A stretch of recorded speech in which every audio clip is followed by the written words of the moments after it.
A nossa série de vídeos Já Leu a Bíblia Hoje? Se ainda não leu, venha comigo que estamos aqui lendo hoje a segunda carta aos Coríntios, capítulo 12, que começa assim. Quero agora falar sobre as várias maneiras pelas quais o Espírito de Deus se manifesta em nossa vida. O tema é complexo e quase sempre mal compreendido, mas vocês precisam ser informados. Vocês se lembram de como eram quando não conheciam Deus? Mudando de um Deus falso para outro sem saber o que estavam fazendo, apenas imitando o que todos faziam? Na vida cristã é diferente. Deus quer que usemos a inteligência. Por exemplo, usando o raciocínio, vocês sabem perfeitamente que o Espírito de Deus jamais induzirá alguém a dizer "Maldito Jesus". E ninguém deseja dizer "Jesus é o Senhor" sem o discernimento do Espírito Santo.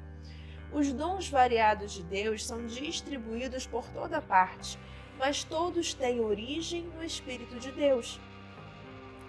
Os variados ministérios são desenvolvidos em toda parte, mas todos têm origem no Espírito de Deus. As variadas expressões do poder de Deus se manifestam em toda parte, mas o mesmo Deus está por trás de tudo. A cada cristão é dado algo a fazer, que mostre como Deus é. Todos ganham, todos são beneficiados. Todo tipo de dom é distribuído pelo Espírito para todo tipo de pessoa. A variedade é maravilhosa. Conselho sábio, entendimento claro, confiança sincera, cura dos enfermos, milagres, proclamação da palavra, discernimento de espíritos, línguas, interpretação de línguas. Todos esses dons têm uma origem comum, mas são distribuídos um a um pelo Espírito de Deus. Ele decide quem recebe o que e quando. É fácil entender como essa diversidade funciona.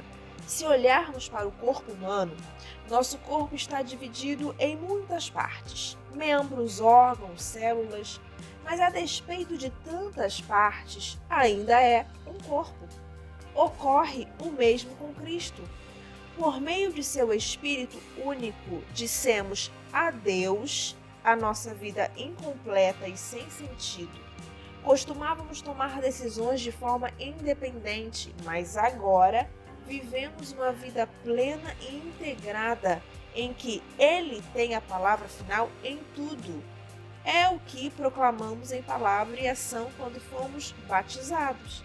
Cada um de nós é agora uma parte de seu corpo ressuscitado, renovado e sustentado por uma fonte, seu Espírito, da qual todos nós bebemos. Nossos antigos rótulos como judeu ou grego, como escravo ou como livre, não têm mais utilidade. Precisamos de algo maior, mais abrangente. Quero que entendam que tudo isso faz vocês terem mais importância. Um corpo não é apenas uma parte ampliada. O corpo é um conjunto de partes diferentes, mas semelhantes em combinação e que funcionam em conjunto. Faz algum sentido o pé dizer "não sou tão elegante quanto a mão, embelezada com anéis, por isso acho que não pertenço a esse corpo"? E se o ouvido disser "não sou importante como o olho que tudo vê, por isso não mereço estar na cabeça"? Vocês iriam querer tirá-lo do corpo? Se o corpo fosse todo olho, como poderia ouvir? E se fosse todo ouvido, como poderia cheirar? Mas sendo do jeito que é, podemos perceber que Deus pôs cada parte do corpo exatamente onde quis. Quero também que entendam que a diversidade mantém a importância de cada parte impedindo que cada um dê valor apenas a si mesmo. Por melhor que sejam, vocês só têm importância por fazerem parte do corpo. Um olho enorme ou uma mão gigante não seria um corpo, e sim um monstro. O que temos é um corpo com muitas partes, cada um do tamanho apropriado e em seu devido lugar. Nenhuma parte é importante por si mesma. Vocês podem imaginar o olho dizendo para a mão: fora, não preciso de você. Ou a mão dizendo para o pé: você está dispensado, não preciso mais de você. De fato, na prática, acontece o contrário. Muitas vezes o que é menos proeminente é mais fundamental e também mais necessário. Por exemplo, vocês podem viver sem um olho, mas não sem um estômago. Quando seu corpo sofre, não faz nenhuma diferença se é um membro externo ou interno, maior ou menor. Todas as partes sofrem juntos, pois cada parte tem a devida dignidade e importância. No entanto, vocês têm mais preocupação com as partes menos proeminentes. Se vocês tivessem de escolher, não iriam preferir uma boa digestão a um cabelo bonito? O modo pelo qual Deus formou o corpo humano é um modelo que nos ajuda a entender nossa vida comunitária na igreja. Cada parte depende da outra. As partes que mencionamos e as que não mencionamos, as partes que vemos e as que não vemos. Se uma parte se fere, todas as outras partes estão envolvidas. Se uma parte vai bem, todas as outras desfrutam esse bem-estar. Vocês são o corpo de Cristo, é o que vocês são, jamais se esqueçam disso. Só depois que vocês reconhecem que participam desse corpo é que a parte de vocês adquire algum significado. Vocês conhecem alguma parte que Deus estabeleceu na igreja que é seu corpo? Apóstolos, profetas, mestres, operadores de milagres, gente com dom de cura, gente com capacidade para ajudar, gente com capacidade de administrar, gente que ora em línguas. Não é óbvio que a Igreja de Cristo é um corpo completo, marcada pela diversidade. Nem todos são apóstolos, profetas, operadores de milagres, gente com dom de cura. Nem todos oram em línguas, nem todos são intérpretes de línguas. Mesmo assim, alguns de vocês ficam competindo, querendo ser uma das partes importantes. Mas agora, o que eu quero apresentar a vocês é um caminho muito melhor. O capítulo 12 de 1 Coríntios termina com a introdução de um dos capítulos mais bonitos de Coríntios, que é o 1 Coríntios 13, quando Paulo fala sobre o que é o amor, que é a nossa leitura, nossa próxima leitura da próxima semana.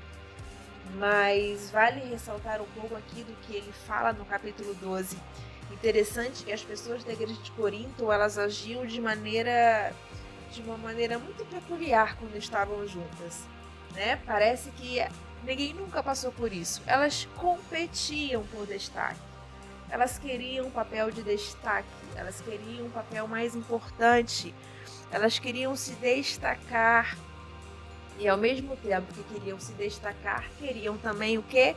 Diminuir as outras pessoas. Cada um deles ficavam alegando ser um melhor do que o outro. Eu sempre falo que se Paulo precisou escrever essa carta é porque tinha esse tipo de problema na igreja de Corinto. E segundo Paulo, nós aprendemos aqui é que a igreja é o lugar onde a gente aprende, onde a gente descobre que nós somos aceitos pelo que nós somos. Nós somos livres para ser o que Deus nos criou para ser. Nós somos livres para ser aquilo que Deus nos fez para ser. Nós não somos competidores, nós somos uma comunidade. Todas as distinções, os graus de importância, todos os títulos, todos os rótulos ficam do lado de fora. Cada um de nós em Cristo é aceito conforme a sua contribuição à glória de Deus. Somos aceitos por aquilo que fazemos para o Senhor. E Paulo usa perfeitamente aqui a imagem do corpo para explicar a nossa relação de uns para com os outros. O corpo é de Cristo, nós todos somos membros e somos membros importantes nesse corpo. Ou seja, não existe nada no corpo que seja trivial ou sem importância. Cada órgão no nosso corpo está no lugar que deveria estar para executar a função que deveria executar para que todo o corpo trabalhe e responda da forma adequada. E se somos o corpo de Cristo, cada um de nós precisa estar no lugar exato em que Deus colocou para que o corpo de Cristo funcione perfeitamente, glorificando sempre a Cristo. Espero que essa palavra tenha abençoado vocês, assim como abençoou a minha. Nos vemos no próximo vídeo. Um beijo, fica com Deus e até a próxima.